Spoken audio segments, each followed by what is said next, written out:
Chanfle. ¿Qué ocurre, don Ramón? No es por ser demasiado profundo, profesor, pero leyendo el libro de historia de la Chilindrina, llegué a una conclusión.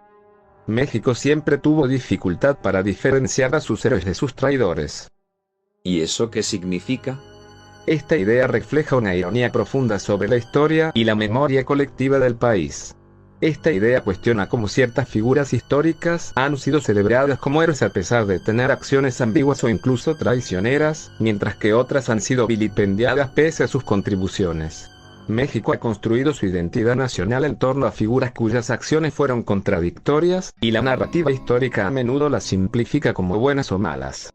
La frase sugiere que el país, en su complejidad política y social, ha glorificado o condenado a personajes según conveniencias ideológicas, no siempre con base en sus actos reales. Es decir, Santa Anna fue presidente de México en múltiples ocasiones y es recordado como un traidor por su papel en la pérdida de más de la mitad del territorio mexicano, como la venta de la Mesilla y la derrota en la guerra México-Estados Unidos.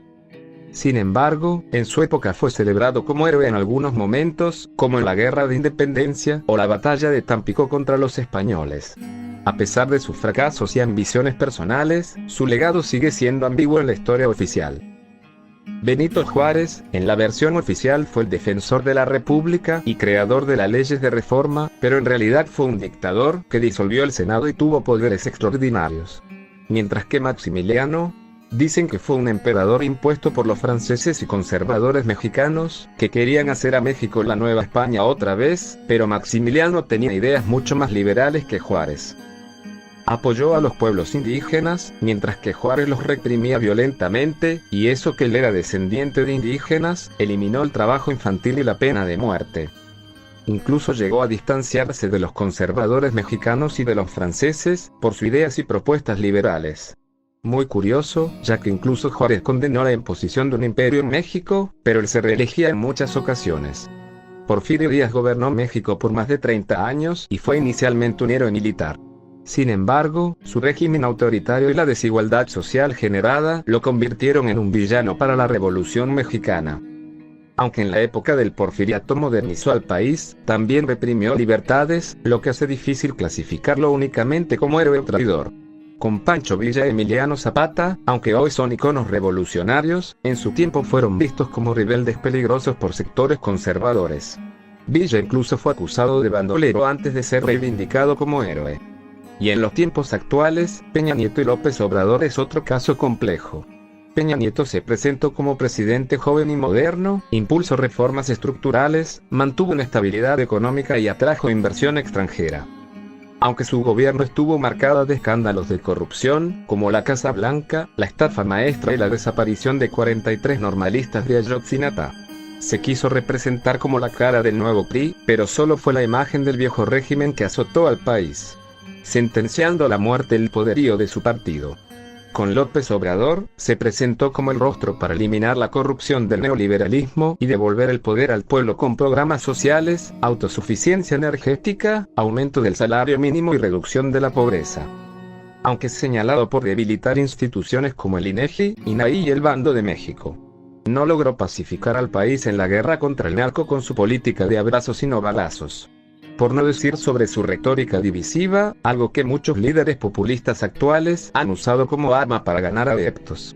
México sigue sin ponerse de acuerdo sobre quiénes son héroes y quiénes traidores.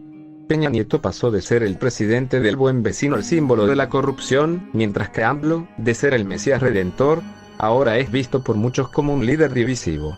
La ironía es que, como con Juárez y Maximiliano, Santa Anna, Porfirio Díaz, el juicio histórico dependerá de quien lo cuente.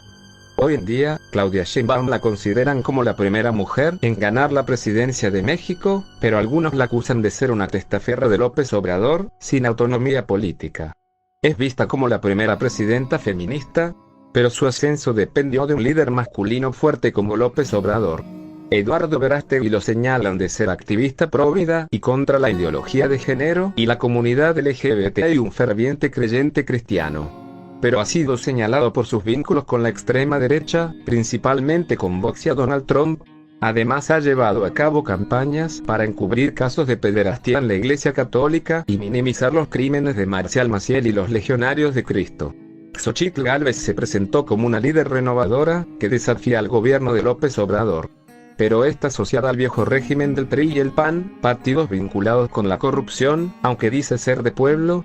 Ella tiene negocios y propiedades que la alejan del ciudadano promedio. Sheinbaum podría ser recordada como la primera presidenta transformadora o como una prolongación del López Obradorismo. Verástegui será mártir conservador para unos y fanático peligroso para otros. Gálvez, la mujer que pudo cambiar México, o la última cara de un sistema desprestigiado. México sigue sin ponerse de acuerdo. Depende de qué lado estés, estos personajes serán símbolos de esperanza o de decadencia. El tiempo dirá cómo lo juzga la historia, pero por ahora, la ambigüedad persiste.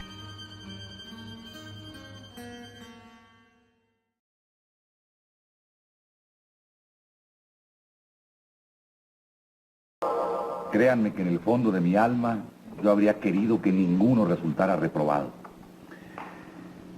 Me consuela un poco el que solamente uno haya sido merecedor de las orejas de burro.